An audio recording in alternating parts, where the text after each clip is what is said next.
India England அணிகளுக்கு எதிரான 3வது டெஸ்ட் போட்டியின் 3வது நாள் ஆட்டம் நேற்றைய தினம் பரபரப்பாக நடந்து முடிந்தது.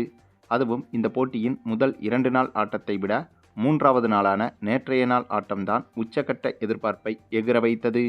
அதற்கு காரணம், இந்த போட்டி தொடங்கி முதலில் பேட்டிங் செய்த இங்கிலாந்து அணி முதல் இன்னிங்ஸில் 387 ரன்கள் எடுத்திருந்தது. பின்னர் அதனை சேசிங் செய்ய களமிறங்கிய இந்திய அணி முதல் இன்னிங்ஸில் இந்திய அணியும் சரியாக 387 ரன்கள் எடுத்து ஆல் அவுட் ஆனது. இந்த சம்பவம் தாங்க இந்த போட்டியின் திருப்பு முனையாகவும் மாறியது. அதாவது, ஒரு டெஸ்ட் போட்டியில் முதல் இன்னிங்ஸில் எதிரணி அடித்த அதே ரன்களை முதல் இன்னிங்ஸில் மற்றொரு அணியும் எடுத்த சம்பவம் என்பது கிரிக்கெட் வரலாற்றில் மிகவும் அரிதான விஷயம். அதே சமயம் இந்த ஒரு சம்பவம் தான் இப்போது இந்த 3வது டெஸ்டின் முடிவையே நிர்ணயித்திருக்கிறது. ஏனென்றால், இந்த டெஸ்டில் இன்னும் 2 நாட்கள் மீதம் இருக்கும் போதே இந்த போட்டியின் முடிவு என்ன என்பது நேற்றைய நாளிலேயே தெரிந்துவிட்டது. ஆமாங்க, இந்த 3வது டெஸ்ட் போட்டி தொடங்கி நேற்றோடு 3 நாள் முடிவடைந்து விட்டது. இதில் 2 அணிகளும் 10 விக்கெட்டுகளை இழப்பதற்கு முதல் இன்னிங்ஸில் 1.5 நாள் எடுத்துக்கொண்டுள்ளது.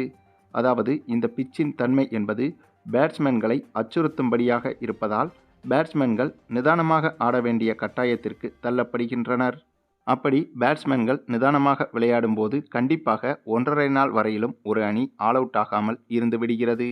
அதன்படி பார்த்தால் 3 நாட்கள் முடிவடைந்து விட்ட நிலையில் இன்னும் 2 நாட்கள் தான் மீதம் இருக்கிறது. ஆகையால் இந்த மீதம் இருக்கும் 2 நாட்களில் இதில் எந்த ஒரு அணியும் வெற்றி பெற்றுவிட முடியாது என்றே கூறிவிடலாம். அதற்கு காரணம், இப்போது 2வது இன்னிங்ஸில் பேட்டிங் செய்யும் இங்கிலாந்து அணி இந்திய அணியை ஆல் அவுட் செய்து வெற்றி பெற வேண்டுமென்றால் கண்டிப்பாக 450 ரன்களுக்கு மேல் எடுத்த பிறகுதான் இந்திய அணியை பேட்டிங் செய்ய வைக்க முடியும். அப்படி செய்ய வைக்க வேண்டுமென்றால் 4வது நாளான இன்றைய நாள் ஆட்டத்தில் பாதியிலேயே 450 ரன்களை எடுத்துவிட்டு இங்கிலாந்து அணி டிக்ளேர் செய்தால்தான் அடுத்து இருக்கும் 1.5 நாளில் இந்திய அணியை ஆல் அவுட் செய்து இங்கிலாந்து அணியால் வெற்றி பெற முடியும். ஆனால் இப்படி நடப்பதற்கு சாத்தியமே கிடையாது.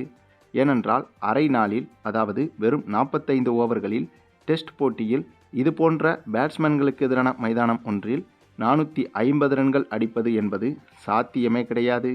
ஆகவே அதை வைத்து பார்க்கும்போது எப்படி பார்த்தாலும் இந்த போட்டியில் இந்த இரு அணிகளுக்கும் வெற்றி தோல்வி என்பது கிடைக்கப் போவதில்லை.